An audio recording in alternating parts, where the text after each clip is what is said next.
Well. We did not expect this one here. Arsenal 2, Manchester United 3, Sunday night, Sunday evening, Sunday afternoon kickoff.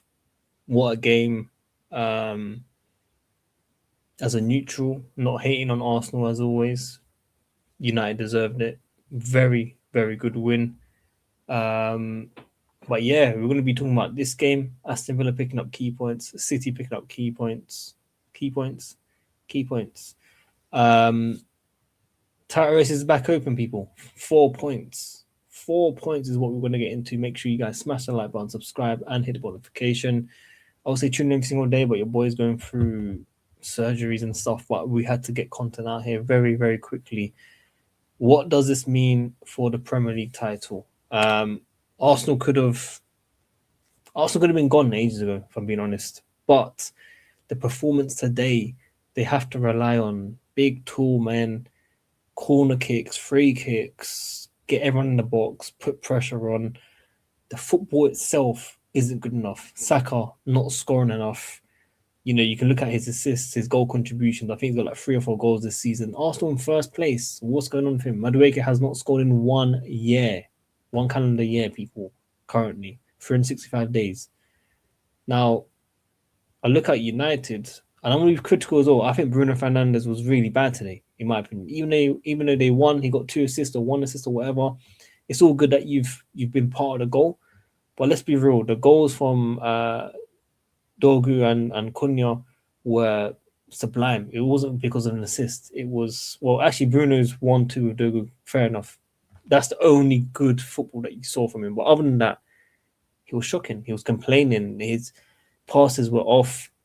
And he was getting annoyed and frustrated. And for me, it just wasn't good enough. But obviously, to get the best out of him, you want to play him as a 10. You want to play him behind a striker. And to sum up his performance, you would have saw at the 94th minute, the long shot he tried to do off the line, it was nowhere near. And yeah, let me not be too negative about United. But look, I'm very consistent. I'm not trying to say when a team wins, they're all good. For me, Bruno was average. But when you look at the likes of Dorgu, who looked like Gareth Bale in his prime or becoming, Spurs onto the scene against Maicon and Zanetti and all these guys. That is what we saw from that player today. I remember, of course, great goal. Cunha, great goal, curled it in round. I was calling for him to shoot from like 1 second before he shot it.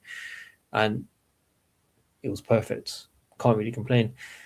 Marino, obviously, that goal was just jammy. And as I said, Arsenal, if you were to win the league like this, I would be very embarrassed. Honestly, not just on a hating level, that would be probably the worst champion in my eyes that I've seen.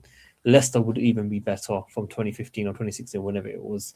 They need to improve in front of goal. The striker isn't good enough. Even when Gokeres fouled the defender and he had a ball 1-on-1 and he kicked it the other way, I told you, look, like, there is no threat with Gokeres. I don't care if he's scored against Chelsea from 1 yard with a lucky goal. I don't really care about that. This guy is not going to threat you, like threat teams.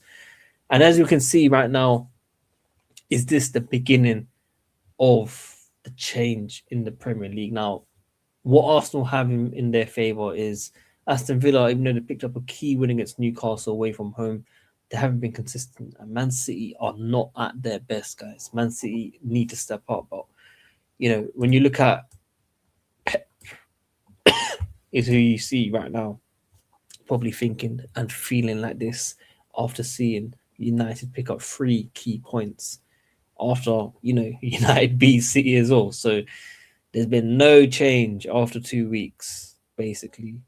Cumulative. City dropped, Arsenal took advantage. Arsenal lost, City took advantage, and we're back to square one. So, what does that mean for the Premier League title? Of course, Arsenal first, City second, Aston Villa third, 4 points difference. Goal difference, City have 1 more. I don't know how Arsenal have that much goal difference, but clearly with the goals conceded have played a massive part in this, of course. But Aston Villa back in the talk, basically, beating Newcastle away from home. They got slapped by Arsenal away from home, like 4-0 or 4-1 or whatever it was. United back in 4th, ahead of Chelsea, who both have taken advantage of the likes of Liverpool, Brentford, Newcastle. Sunderland, who lost their games. Obviously, Fulham won yesterday, and that's why they're now in seventh place. So it's a good weekend for United and Chelsea.